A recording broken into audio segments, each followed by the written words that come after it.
Fan. I called Winnipeg Cycle Chick tonight. She wanted to talk about geeky bike stuff, and I wanted to talk about, branding or maybe shoes or something. But thankfully, we discovered that cycling has some very interesting ties to design, marketing, and even fashion. So shockingly, one of the first things that attracted me to cycling was the clothes. I loved watching the Tour de France on TV, the peloton gliding down the road like a colorful stampede of emaciated jelly beans. But when it came down to understanding the sport and what the different jerseys meant, I was totally clueless. So I started to learn that most professional sports, and cycling included, is all about sponsorships. If you've ever watched the end of a pro bike race, you'll notice that just before the finish line, the racers will sit up and zip up their jersey. It's because that's where their sponsor logo is, and that's the total money shot. That's what they pay for. In pro cycling, there's teams, and generally they're named after their main sponsor. So it's kind of luck of the draw whether you get a cool sponsor or not. Trek, an American bike manufacturer, called their team Leopard Trek. Sounds cool, right? But the overzealous branding department totally wrecked it when they made them pronounce it Team Leopard Trek.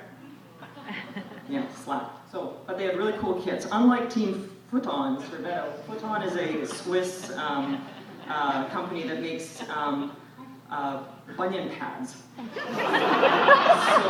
that's the hang 10 foot.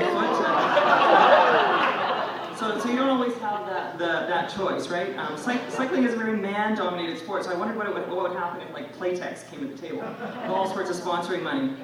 You got bunion pads, why not maxi pads? I could just imagine Team Playtex Gentle Glide riding their bike whites with their white bikes in slow motion down the beach in their white cycling shorts. As designers know, when there's sponsors, there's always logos, right? And when you have a lot of logos, you've got the logo garden. American teams like Sky on the left there seems to have it figured out. They've balanced and harmonized their logo placement. But the European teams, they just, I don't know, it's like a Walmart vomit all over the jersey. And you don't have to be a marketing genius to know how important differentiation is when promoting your brand. All three of these relatively uninspiring jerseys were introduced by different teams this year, which makes me think that they either got a 3-for-1 deal at a local photocopy place or their design teams were sleeping together, or maybe just sleeping. Anyway, jobs were lost, I'm sure.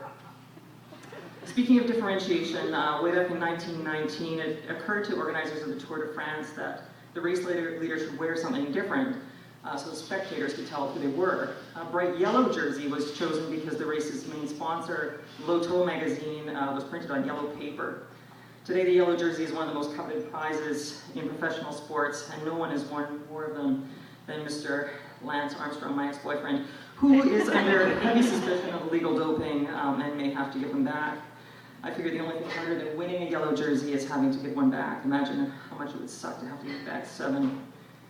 Not to be outdone by the French, in 1909, the Italian magazine Il Gazzetto dello Sport introduced Italy's answer to the Tour de France, the Giro d'Italia. Thankfully, the Italians tend to be a pretty macho bunch because Il Gazzetto happened to be printed on the most Barbie-rific shade of pink paper. So, believe it or not, the guy on the left is modeling the second most coveted get-up in pro cycling, the Maglia Rosa, or pink jersey. While we're on the subject of pink, there is nothing that pisses me off more than the sea of pink and flowers and butterflies that's all over women's cycling gear. If women are going to be taken seriously in the sport, please don't make us dress like Barbie. So the king of the mountain, or best climber, is forced to wear this ridiculous polka dot jersey. It was inspired by the then-sponsored Chocolat Poulain, whose chocolates were packaged in a polka dot wrapper. Too bad the package didn't have something cool like flames or skulls or something on it. I think if the Wiggles had a pro cycling team, this is what they would wear. The green jersey is for the overall points leader, which means the guy who wins those crazy fast sprints at the end of a race.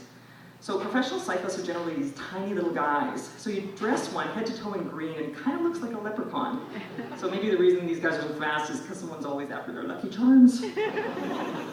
The rainbow jersey, in a cycling context, the rainbow identifies the world champion. So no matter what team jersey he wears, his mom has to sew a little rainbow onto it somewhere. In a social context, of course, the rainbow is a symbol of gay pride. But I guarantee you no self-respecting gay man would be caught dead in that outfit. The white jersey is awarded to the best young rider, somebody under 26 years old. Now, I don't care how young and skinny you are, nobody looks good in an all-white spandex jumpsuit. Believe me, I've ridden behind somebody wearing white bike shorts in the rain, and it is not pretty. Speaking of not pretty, I always figured bike shorts were black because black is slimming. Unfortunately, whatever illusion the black provides is wrecked by the presence of a big foam pad they sew into the butt. But as you see here, there's far more practical reasons that bike shorts are always black. So doping, or the taking of performance-enhancing drugs, has become rampant in cycling. I think there may be a marketing opportunity here for pharmaceutical companies. Bayer, for example, could sponsor a Midol jersey for the crankiest rider, and Pfizer could present the Viagra jersey to the oldest rider. Because nothing enhances performance like Viagra. With all of the different jerseys there are bound to be riders with multiple awards, like this fellow who won both the yellow and the polka dot jersey. But surely, to God, there had to be a better solution than this. Like, did they not even talk to a designer? And I think it's drugs that's making the Tour de France a laughingstock. So professional cycling, like many sports, just can't exist without sponsorship from major corporations, who in turn get enormous amounts of publicity. So although bike racing and branding may seem like odd bedfellows, there's no mistaking the ties that bind them.